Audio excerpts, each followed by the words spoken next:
with Anne Fonfa of the Annie Appleseed Project. And I'm going to talk to her on your behalf about cancer and treating cancer and her experience of treating cancer with natural methods, and also about the Annie Appleseed Project. So, Anne, would you like to tell us, first of all, about your own experience of cancer and what happened with you? Yes, I think I have a pretty unusual circumstance. I was diagnosed 22 years ago this week, and I was diagnosed with stage 1 breast cancer. But I was suffering from chemical sensitivity, and I was severely ill pretty much all the time. Every kind of fragrance, every kind of cleaning product, wet paint, furniture that was fake wood, which is very common, unfortunately, was causing me to become dizzy, nauseated, headache, and sometimes to fall down, literally, when my muscles would fail me. So that was a key thing for me. So when I got breast cancer, like many people with early stage, I didn't feel anything. And I had a callus, not a lump. But so when I originally had a lumpectomy, and the doctor had said lumpectomy and radiation, which is a standard thing. And I said in myself, oh, well, I don't think that I'm a radiation person, because I've been sort of an anti-nuclear activist. So I didn't really want to do it. I think, can they make me? Can they sue me? Because I knew that people took people to court, But in any case, when I finally met with an oncologist, and he said to me, oh, we'll start you on chemo next week. And I said, I have a problem. And he said, it doesn't matter. I said, oh, can I just tell you what it is? And then I told him what I just said about the chemical sensitivity and my illness. I was in bed 2-3 days a week. It was really horrible. And he said, oh, it doesn't matter. I thought, I'm in the wrong place. Who am I to this guy? I'm nobody. So I left.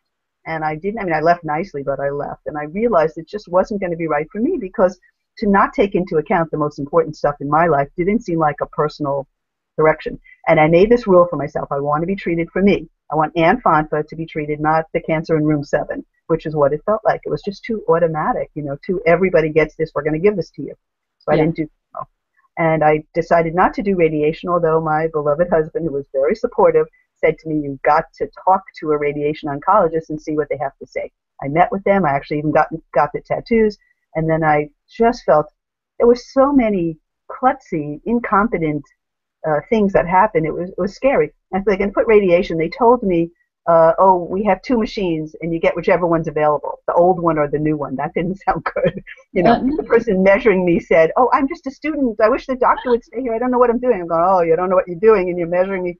So it wasn't good. So I decided not to do that. And also my breasts were big. So the field was my entire lung and my heart. How's that going to work out? And I already had started looking at studies. After the surgery, when I didn't know anything and didn't ask any questions and didn't look anything up, I realized I better pay attention. So I read these studies about radiation, that it caused harms. And I didn't want those harms. And I didn't feel like I would get enough of a benefit. Plus, I'd already joined a support group. And when you start talking to other people in similar situations, you find out some of the negatives. So there were women who were burned from radiation. I didn't want to get burned. There were people who were fatigued to them. I just didn't want those kinds of experiences. So I said no. But then the women in this group are saying, oh, but Anne, what are you going to do? You got to do something. And I said, no, I don't know. There's probably an alternative. And it's like a bell rang in my head. And I said, alternative medicine, that's what I'm going to do.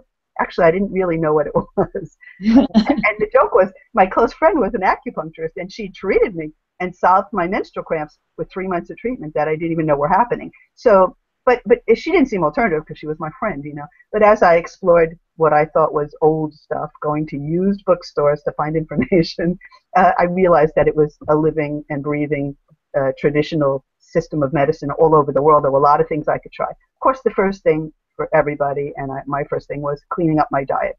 Now, I had already become a vegetarian, but I traveled for business, and I ate with the gang, and I'd have iceberg lettuce and crappy tomato salad, and with lemon and olive oil, and I thought that was clever. I was allergic to vinegar. And then I had a baked potato with nothing on it, and I thought that was brilliant. This is real food. And that's what I ate basically all the time when I traveled. But after the diagnosis, I said, all right, that's it. I'm eating organic from now on, even if I have to bring food with me everywhere I go. And that is what I did, brought food everywhere. But by 1993, things were somewhat better for a vegetarian. And I was able to get, I went to the farmer's market 3 days a week and and just bought everything I needed fresh and started, making those changes, being very much more athletic. Well, athletic I'll never be, but physically active and, doing a workout. I used to get up, I was taking enzymes, and there was some sort of theory that your body was best exercised at 3 a.m. So I would get up at 3 a.m. and ride my bicycle for 45 minutes, a stationary bike. And, and I thought that something about the liver chi, I can't remember exactly what the motivation was, but I got up every morning at 3 a.m. and did that. And then I got up at 5:45 and went to work, it was pretty wild, but I felt really good. I also started taking serious dietary supplements. And also, I've always been the kind of person who enjoys life, so that didn't have to change for me. I mean, I recognized, as my friend said to me, whatever you're into, you're really into it. So I was really into healing myself. And, I didn't know if it was possible. Okay, but less than 2 years later, I got a recurrence. And that didn't sound good. Less than 2 years sounded like, uh-oh, uh-oh, uh-oh. Oh, and by the way, the surgery, when I first met the surgeon, whom I didn't choose, I didn't even realize I could choose him, gave me 4 days between diagnosis and surgery without a biopsy. And I understood that to be, uh-oh, you have really bad cancer. So, it was all sorts of confusions. And I didn't really know the questions to ask. And I think that's changed somewhat. But my opinion from that was, why don't you come into me with an FAQ, written down answers and questions, and then I'll know what I should know or what you forgot to tell me, because the surgeon forgot to tell me important stuff that I didn't know that he didn't tell me. Because how do you know what to ask? Yeah. I think that's one of the craziest parts of the whole thing. They used to say, bring your questions. Well, what's my question? Doc, am I going to live? Doc can't tell you that. Shouldn't tell you that. So that was complicated. But anyway, so here I am down the road, and I have this recurrence. So the first thing that I decided to do was coffee enemas to detox. I'd read about that. I thought, I'm going to start doing that. I started doing it. I think I was doing one a day probably. And I got more serious about looking for treatment, and I started to go to a lot of meetings, and I was running meetings informing people who had cancer, and it grew to be beyond breast cancer. First it was ovarian, and then it was all other kinds of cancers were coming to the support group meeting that I was running on whole health study, so that we could find out what you could possibly do. And it was around that time that I realized that everything that was working to help me, and here's how I was helped. My recurrence, the tumor recurrence, was growing slower than normal cells. Docs now say to me, oh, don't do chemo. It's growing too slowly. It won't help you. So I said, oh, that's great. I must be really doing something right. And Yeah. they said, oh, we can't tell you that because you didn't do chemo and radiation. We don't know how you're doing. I said, yeah, but here's how I'm doing. They couldn't accept that. So but I was on my own, but that was okay. First of all, I had my husband, who was incredible. I mean, they were calling him in the office, your wife's going to die. She doesn't want to do what we want, and he's saying, look, I'm with her, I'm not with you. And that really helped me a lot. And my sister was with me, my mother was with me, and probably that was around about it. But the support group, they were supportive, and they thought I was so brave. And there's nothing like being thought to be brave to make you be brave. So Yeah. there I was. Oh, I'm so brave. I'm just in the, but things worked for me because it was growing really slowly. So even though the cancer was there, it was reduced to less than the growth of normal cells. And one thing about cancer is it's fast growing. So I didn't have that kind of cancer. And I knew in my heart and my soul that I was making that difference. Okay, so that helped me. Now, I had a new surgeon when I chose, a woman, and she said to me, this isn't really a recurrence. This is the same cancer you started with. It's growing slowly, all over, but it's all over your breast. And she said, no, actually she told me that later. The first thing they said at the recurrence was, oh, salvage mastectomy. And I said, what? And they said, oh, everyone gets a salvage mastectomy when you have a recurrence. And I was like, I'm not everyone. So I didn't do a mastectomy. I did another lumpectomy. Now, if I hadn't been a stubborn type, I should have had a mastectomy right away. But I did not. So I had another lumpectomy, and then it recurred 6 months after that with a lot of tumors. I had 6 tumors. Oh, Rick, sorry, it's so complicated and no one cares but me, but there were 2 tumors in the recurrence. Didn't show up on a mammogram. But the reader said to me, if I were you, I'd have a biopsy. And that biopsy, which was a wide excision lumpectomy, really took out 2 tumors, one underneath the one that I felt. The only one I didn't feel. And then I had 6 more around the nipple. And, then I said, oh, take it off. What the hell? So I had a mastectomy. And then I was shocked to discover, well, I was looking for a bunch of real alternative treatments by then because I was really perturbed that I kept having these tumors. I went to Canada. I looked at 714X, and I took only 1 round of it. Supposed to take it for 3 months. That's what they told me, but I only took 1 month because I had these recurrences. Okay, just can you slow down just a minute? Sure, sorry. Okay. Okay. Can I ask you a couple of questions before we go on? First, how did you choose your second surgeon? Ah, that's a great question. I no longer remember, but I presume that I asked around. I wanted a woman, and I think I probably met her. My surgeon was Deborah Axelrod, and her name is well known because she and I were in an article together Okay. recently in the States. I interviewed her, and she interviewed me, and she was flexible, and that's what I wanted. I Right. said, I don't want to just automatically do. I want it to be about me, and she thought that was okay, and that was important to me. So Mhm. we kind of had a meeting of the minds, and Okay. that was helpful because I didn't know anything when I had the first surgery. I didn't even realize that I could choose a doctor. I mean, that's how bad That's it right. was. But I think that's a common issue for people. Most people do Absolutely. not I agree. know. How can you know? There's so many things to worry about if you started to do that. Not Mm. worth it. So, well, I And think can I just ask you again, the second, when after you said you then went and had a round of treatment, and I missed what you said the treatment was. yes, it was called 714X. It's a real alternative treatment from a man in Canada named Gaston Naissan, and he was a researcher who created. I think it was an injectable, and I went up there with 6 women from our group in New York City at Share, which is a peer-led nonprofit, and we each of us was given a different prescription, either 3 months, 1 month, or 6 months in one woman's case.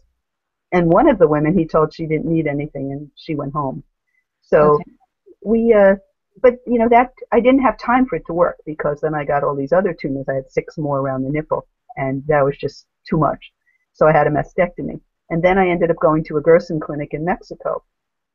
Now at this clinic, they do juicing. That's the Hmm. Gerson program, juicing and coffee enemas, and you do 4 or 5 a day.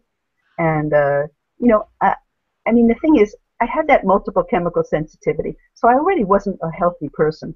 And I was trying over time to get healthier, and I was getting healthier, but it's a slow process, as anyone who's been really ill knows. You recover, you get your strength back, your health back, but it's a process. So when I went to Mexico, and I knew they did juicing. I mean, I chose the clinic. When I got there, I said to the doctor, I don't know, I don't think I can do carrot juice, which was the basis of the program, because I have candida systemically and I've had it for years. And he said, you're in a hospital. Why don't you try it? So within the 2 weeks that I was there, I started to get better from the candida. And that was astounding because it's counterintuitive. We all think, oh, carrots, they're so sweet. Oh, I'm diabetic. I can't eat carrots. Oh, this, that. But that wasn't, I'm not diabetic, by the way, that other people are. But it actually started to get better for the candida within the first 2 weeks. And that was amazing. So that was my benefit. It did not stop cancer. That was really interesting. But I saw people come in on stretchers and in wheelchairs and get some strength back. But I have to say, I was the healthiest person there because most people in 1995, when this took place, were having conventional treatment until they were a mess, where their immune Absolutely. systems were destroyed. And then they went for alternative treatment. And I was going for alternative treatment without that situation. So I was well. In fact, my mother was my companion. We took a walk every day. We went out to La Playa, or the beach, and we generally speaking were strong and healthy compared to everybody else. And my mother, very clever, very amusing, very witty, was making people laugh every night in the general room, and people loved it. It was great. I mean, there was happiness and joy, and you don't have that much when you have cancer, so it was quite Mm. interesting. That's part of They the therapy prepared. too. I'm sorry. Part of the therapy too, laughing. Yes, absolutely, Yeah. absolutely. So she was. I actually, when we left 2 weeks later, people were begging her to stay, and I'm not kidding. 5 separate people came up and said, "I'll pay for your stay. Would you just stay?" And my mother's like, "No, I'm Oh. going home with my daughter. What's wrong with you?" It was really funny. I mean, I needed her, she came home with me. But it was an interesting experience, and also it was great to have people making the coffee for me and making my food and making my juice, and I didn't have to do it myself. But when I got home, I had to do it, and it's very, very hard to do. And I had to stop working. I couldn't have a full-time job. I had a very, very busy job. I worked 50 hours a week. Couldn't do it. So I stopped working, and my Okay. husband was very supportive of that too.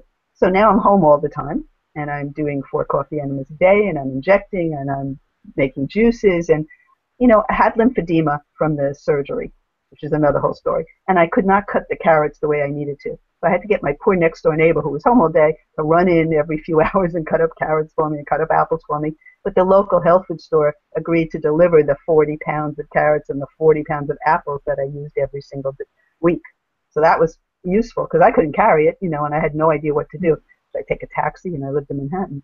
But so the thing was, I was getting stronger from doing all this stuff and healthier, but I still had cancer. And that happened because I already had the mastectomy, and now I have chest wall recurrence. So this happened, I guess, in 1997. They told me I was stage 4. But the way that I was told was also absurd. And honestly, I'm sure everyone feels this way, but the cancer thing is just crazy. It's nuts.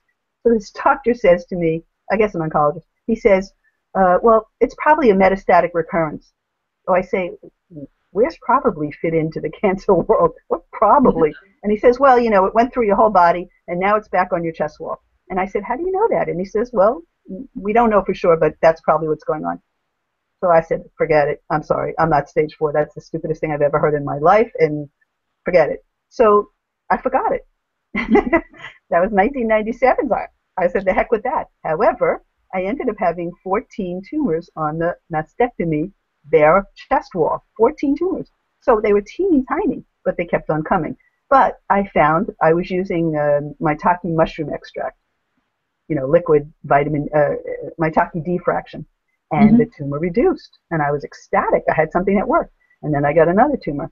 And then I did a whole series of high-dose vitamin A, which I actually did for 14 months, I believe. And within 3 weeks, the tumor that I had began to get smaller. I could see it. I could see they were changing. So I go to the integrative oncologist that I was dealing with. I say integrative in little quotes. And he said to me, oh, get dressed, and let's talk in my office. So he wasn't the least bit interested in my showing him the miracle of my tumor getting smaller. Okay, just slow down again. Okay. Just for 1 second.